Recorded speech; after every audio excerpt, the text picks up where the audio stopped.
Quand nous sommes nés, nous ne sommes que des êtres humains, sans préjugés, sans niveaux sociaux, nous sommes tous égaux, et non soumis au jugement, mais seulement quand nous sommes nés. Puis, au fil du temps, nous faisons des choix, et ce sont les choix qui nous mettent devant un jugement terrestre ou divin. J'ai toujours pensé que la vie est un test. Vous êtes probablement né dans une famille pauvre ou probablement dans une famille riche financièrement. Dans les deux cas, vous avez fait des choix judicieux. Dans certaines cultures, on pense que si vous êtes né financièrement riche alors vous n'avez aucune raison de faire des erreurs. Mais la loupe sur cette recherche va à chaque homme et femme. Sans distinction de sexe et de race, d'âge, de classe sociale et d'état. Et une fois que ce jugement a été rendu sage, où allons-nous? Y a-t-il une phase 2 de la vie? Ou plutôt, y a-t-il une telle chose comme la vie après la mort? Est-ce vraiment le sens de la vie? Nourrir notre niveau culturel, aspirer, rivaliser et s'efforcer d'exceller, et finalement mourir? Cet argument est aussi curieux qu'ambigu. Les scientifiques qui ne croient pas en Dieu mais admettent qu'il pourrait y avoir une vie après la mort, et les religieux qui n'admettent pas une telle possibilité. J'espère que cet article qui a nécessité beaucoup de recherche peut vous aider à jeter un peu de lumière. Je tiens à souligner que j'ai commencé à écrire cet article avec l'intention précise de s'en tenir uniquement aux faits dont nous disposons. Je ne professe aucune croyance ni n'adopte une religion, j'ai essayé d'utiliser au-delà de tout doute raisonnable, logique. À ce jour, la science en sait autant sur la mort qu'un chien regardant la lune, et après tout, une définition exhaustive de ce qu'est la vie n'a pas encore été donnée. Loin d'être un jeu de sémantique, analysons avec raison toutes les cartes que nous avons entre les mains et commençons par la première. Qu'entendons-nous par vie après la mort? Certains croient par la foi, d'autres croient par des preuves directes. Ils ne peuvent donner la preuve directe et tangible que la vie après la mort peut exister en termes de résurrection en esprit. Certains parlent de résurrection dans la chair mais sur une autre dimension ou planète. Dans cette ignorance socratique, ce que nous savons, c'est que la plupart de la matière physique qui nous entoure est encore inconnue et même invisible. La table des éléments elle-même n'est pas complète. Il faut donc exclure a priori que l'esprit humain est capable d'arriver à un état de connaissance de la vie et de la mort égal à la compréhension d'avant et d'après. Nous savons que notre appareil sensoriel ne voit pas la réalité mais la reconstruit. Nous savons avec certitude que ce que nous voyons n'est pas exactement ce qui est physiquement présent, ce qui pourrait signifier que la preuve définitive pourrait être à côté ou devant nous sans réellement s'en rendre compte, et dans cet article, nous les analyserons un par un. Heureusement, nous sommes dotés d'une rigueur rationnelle, et si nous suivons un chemin logique rationnel, nous arrivons à une seule conclusion, la vie après la mort, non seulement pourrait exister, mais il est inévitable. Il n'y a pas d'humain sur la surface de la Terre qui ne soit pas programmé pour espérer vivre éternellement. S'il est vrai que nous avons cette réaction chimique sensible dans nos gènes d'ADN, comment est-il possible que nous soyons destinés à l'enterrement? La science n'a pas de réponse. Pourquoi les documents les plus anciens jamais trouvés sur Terre et dans les grottes parlent-ils de la vie éternelle? La science n'a pas de réponse. Comment se fait-il que lorsqu'une personne vieillit, elle ressent de la douleur et n'accepte pas le fait qu'elle n'est plus jeune? Si nous sommes destinés à la mort, comment se fait-il qu'en fin de vie, le cerveau ne puisse pas percevoir le mot fin de quelque manière que ce soit? Encore une fois, la science n'a pas de réponse. Des milliards de recherches scientifiques dans une tentative désespérée de comprendre pourquoi diable les cellules de notre corps qui sont essentiellement programmées pour se régénérer un beau jour, arrêtent de le faire. Un mécanisme de défense qui empêche le cerveau d'accepter la mort, sauf dans les cas d'instinct suicidaire ou de déviation mentale, et une fois que ces cas sont exclus, un homme est dit sain d'esprit s'il veut vivre, pas mourir. Mais si nous mourons, pourquoi est-il si sain de penser qu'il peut ou veut vivre? C'est une contradiction dans l'être. Si nous devions utiliser la logique, nous devrions accepter que nous sommes tous fous. Il y a autre chose. Regardez attentivement ce qui se passe dans notre cerveau. Quand nous ressentons de l'angoisse, c'est une émotion provoquée par un nerf que nous avons dans notre cerveau et il n'est activé que lorsque notre système nerveux perçoit un danger ou une défaite, ou finalement un fait irréel et par irréel nous entendons ce qui n'appartient pas à notre réalité imminente. Pour ne pas être répétitif, mais pourquoi sommes-nous programmés comme ça si la mort est le seul espoir?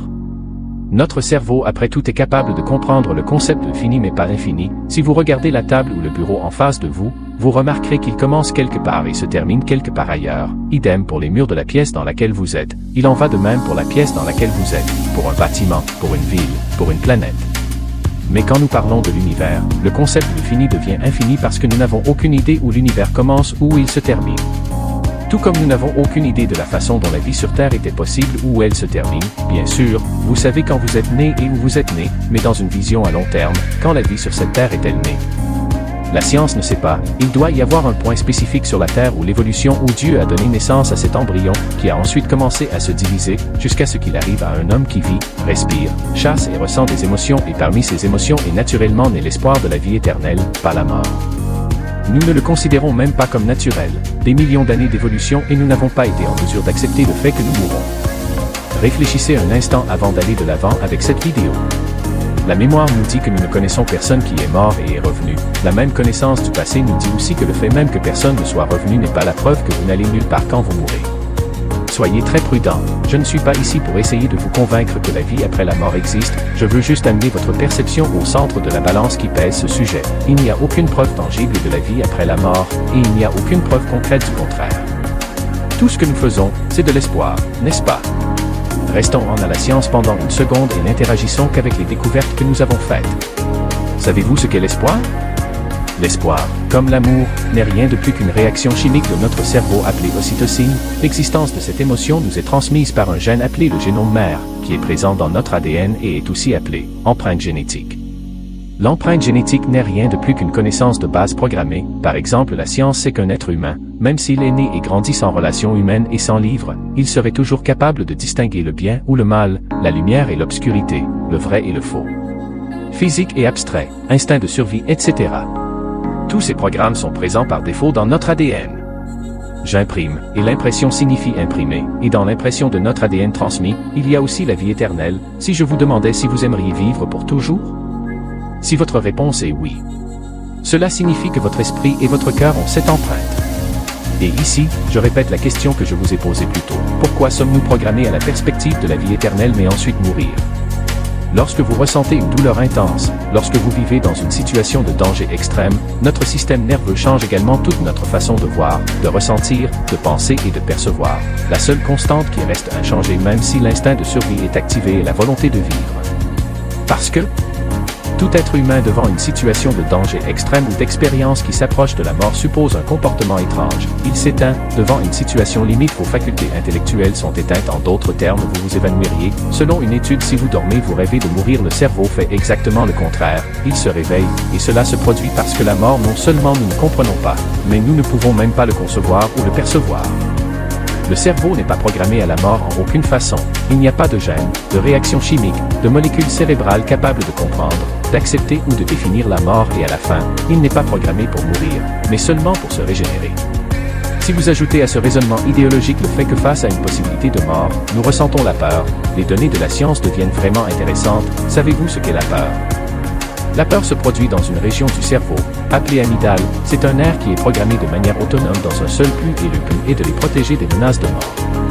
C'est la raison pour laquelle il s'active, parfois si rapidement qu'il provoque un choc. Si seulement nous étions confrontés à une situation qui pourrait même à distance faire percevoir au cerveau une possibilité de mort et de danger, l'amygdale interviendrait. Si nous n'avions pas cette fonction, marcher dans la rue ou tomber dans une cage d'ascenseur ne ferait aucune différence pour notre cerveau. Est-ce que je le répète en d'autres termes? Nous ne sommes pas programmatiques. Je jure que je ne vous donne pas une certaine forme de superfucking. Si vous sentez que vous n'avez pas pleinement saisi le concept ci-dessus, je vous suggère de revenir en arrière avec cette vidéo et d'écouter attentivement à nouveau. Cet article pourrait même durer 20 jours, et vous arriveriez toujours à la même conclusion. Et c'est là que commence la question que nous nous sommes posée au début. Existe-t-il une chose telle que la vie après la mort?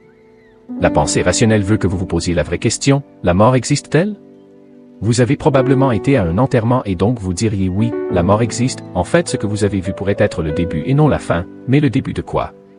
Je dois souligner avant de continuer que je ne suis pas superstitieux, je ne crois pas aux traditions et je ne vois rien de possible qui n'ait pas de sens logique, ni dans le ciel ni sur la terre, ni avant ou après la mort. Je ne vais donc pas parler de la séparation astrale ou de la différence entre le corps et l'âme. Quand je parle d'un nouveau départ, je parle de possibilité, et la possibilité qu'il y ait un nouveau départ réside dans une étude appelée émergentisme. Selon lui, la conscience est un épiphénomène qui émerge de la complexité du fonctionnement de notre cerveau. L'émergentisme est cette science qui englobe tous ces phénomènes de l'esprit que nous n'avons pas encore compris, et comme vous le savez bien en plus de la mort, il y en a beaucoup. Les formes que vous voyez à l'écran ne sont pas des particules de neige agrandies mais des particules de matière qui prennent différentes formes dans notre cerveau. Nous ne savons pas d'où elles viennent et comment elles y arrivent. Dans certains cas, nous n'avons pas la moindre idée de ce qu'ils peuvent être utilisés pour, et dans l'acte de mourir ces particules ne meurent pas, ils agrandissent en fait jusqu'à ce qu'ils disparaissent, et puis ils disparaissent, mais dans un processus croissant pas décroissant. Est-ce une coïncidence? C'est possible. Mais cela pourrait-il expliquer certains phénomènes, tels que pourquoi presque tous ceux qui sont cliniquement morts croient qu'ils ont vu une lumière qui s'élargit? Est-ce juste une erreur de cerveau en train de mourir? C'est également possible. Pourquoi un être humain perd-il 21 grammes au moment exact où le cœur s'arrête? Attention, je ne dis pas que la vie après la mort existe pour ces raisons, je veux juste que ceux qui voient cette vidéo fassent leur propre réflexion. Et en quittant la science et la chimie, nous nous demandons, pourquoi dans les documents les plus anciens jamais trouvés, chaque fois qu'il n'y a pas de réponse, la réponse a été la foi. Serait-ce la réponse à toutes les questions? Ce serait un peu comme dire quand vous n'avez pas de réponse alors vous devez agir par la foi. La foi vient de la confiance inconditionnelle, et puisque nous sommes programmés pour espérer vivre, selon les anciens, nous devrions être fidèles à cette programmation. Cela peut vous sembler réducteur, donc il semblerait presque que la recherche canonique nous disait, vous devez croire pour une raison et la raison est que nous ne savons pas, mais si nous ne savons pas, c'est parce que nous ne savons pas, soit de nature évolutive, soit d'un créateur, mais dans les deux cas, vous devrez admettre qu'ils nous ont programmés pour espérer vivre. Il ne s'agit pas de nuages, nous ne parlons pas de vision d'ancêtres, et encore moins de blâmer la religion, vous avez peut-être remarqué que depuis que j'ai commencé cet article, je n'ai jamais parlé de l'âme. Lorsque nous parlons de la vie, nous parlons de sensations, d'état de conscience et de souvenirs, si c'est le cas, l'espoir est qu'après la mort, nous souhaitons maintenir le même état et les mêmes souvenirs et de là, nous arrivons au biocentrisme, c'est-à-dire la découverte qui pourrait offrir une vision complètement nouvelle de l'autopsie d'un point de vue scientifique. Le Dr Robert Lanza, directeur de la technologie cellulaire avancée, soutient que la mort de la conscience n'existe tout simplement pas, c'est juste une pensée de beaucoup de gens qui croient qu'avec la mort de leur conscience disparaît. Il y a trop de phénomènes post-mortem que les instituts de recherche ne savent pas expliquer, ils ont analysé les mouvements neuronaux pendant des années et il n'est pas possible de comprendre pourquoi une partie des connexions neuronales au moment de la mort migre de notre cerveau vers l'univers à l'infini, nous ne savons pas ce qu'il fait et où il va, mais il y a une partie de l'énergie qui ne meurt pas. Je le répète, il ne meurt pas seulement, il se termine et migre simplement. Cela pourrait avoir du sens étant donné que l'espace et le temps ne sont pas des dimensions immuables, mais un ensemble d'informations que nos expériences sensorielles collectent et cataloguent. Nous ne savons pas comment un groupe de molécules dans un cerveau crée la conscience, nous observons simplement leur existence et nous nous émerveillons de leur ampleur. Au cours de mes recherches, ce que j'ai vraiment trouvé étonnant, ce sont les déclarations de médecins qui ont été témoins avec leurs propres yeux ou avec les yeux de machines informatisées, la mort lorsque tous les signes vitaux deviennent plats, et les médecins déclarent la mort, quand même le dernier cerveau et la fonction moléculaire s'arrêtent, et même le dernier pouce de sang a été voyagé dans les veines. Quelque chose se passe qui ne peut pas être expliqué. Sur les moniteurs de l'électroencéphalogramme, les lumières et les couleurs se produisent par rapport à de nouvelles formes d'énergie qu'ils n'ont jamais vues dans la vie, et puisque l'énergie ne peut être ni créée ni détruite, mais seulement transformée, nous devons conclure que cette énergie ne peut pas disparaître. Appelez cela une âme si cela vous fait vous sentir bien. Mais vous ne savez pas où va ce que vous savez avec certitude, et ce que vous transférez. Une étude britannique a montré que de nombreux patients en soins intensifs maintiennent un certain degré de conscience pendant plusieurs minutes après un arrêt cardiaque.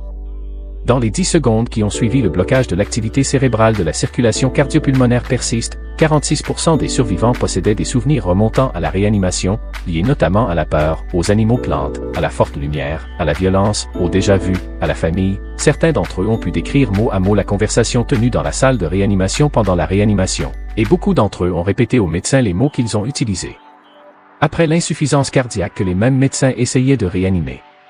Bien sûr, je sais, ce seul fait ne constitue pas une preuve, pour la simple raison que le cerveau en état d'arrêt pourrait rappeler dans une clé abstraite le résumé des croyances et des désirs développés au cours de la vie. Il va sans dire que s'il est ravivé, un musulman pourrait vous dire qu'il a vu 72 vierges, s'il est ressuscité, un catholique pourrait vous dire qu'il a vu Jésus, un toxicomane vous dira qu'il a vu beaucoup de cocaïne et ainsi de suite. Dans toute cette histoire, ce qui vous fait vraiment penser, ce sont les gens qui ont été athées toute leur vie et qui n'ont embrassé aucune foi, aucune croyance qui... Mais après la réanimation, ils ont décrit des lumières, des couleurs et des émotions identiques. Peut-être sans Jésus et les 72 vierges. Mais ils l'ont fait. Au point de penser que lorsque dans la salle de réanimation les médecins parviennent à arracher une personne à la mort, en réalité ils ne font rien de plus que de l'arracher d'une nouvelle renaissance. Et c'est aussi une possibilité. Pensez un instant, que fait un être humain immédiatement après la naissance? Est-il exact de dire que nous sommes nés pour vivre et non pour mourir? La prochaine fois que vous penserez à la mort et que vous ressentirez de la peur pour cela, j'aimerais que vous feriez cette réflexion aussi, j'espère bien vivre. Si la réponse est oui, cela peut être la preuve qu'il y a quelque chose d'éternel en vous. Et vous ne pouvez pas l'exclure. Et vous ne pouvez pas le faire quand un être cher meurt, ou pendant que vous serrez la main d'une personne qui est sur le point de partir, ou quand vous êtes dans un état terminal, quand la énième chimio n'a pas donné les résultats souhaités, et vous ne pouvez plus serrer votre femme, votre mari ou votre enfant dans vos bras parce que vous savez qu'il est mort. Et au fond de vous pensez que ce n'est pas le cas, la connaissance n'a pas atteint ce fond, mais votre perception l'a fait, et cette perception, à mon humble avis, devrait être écoutée, parce que là-bas en vous, au fond de vous, se trouve la vérité. Et aussi parce qu'il y a la nature d'un code là-bas qui ne cesse de vous dire que Hope n'est pas mort, parce qu'il n'est tout simplement pas possible de le tuer, et je vous demande, et si l'espoir n'est pas la seule chose qui ne peut pas mourir? Je vais vous laisser avec une citation de J.R. Tolkien. Il avait tellement de foi en sa résurrection, qu'il avait seulement 2 mots gravés sur sa pierre tombale: je serai de retour.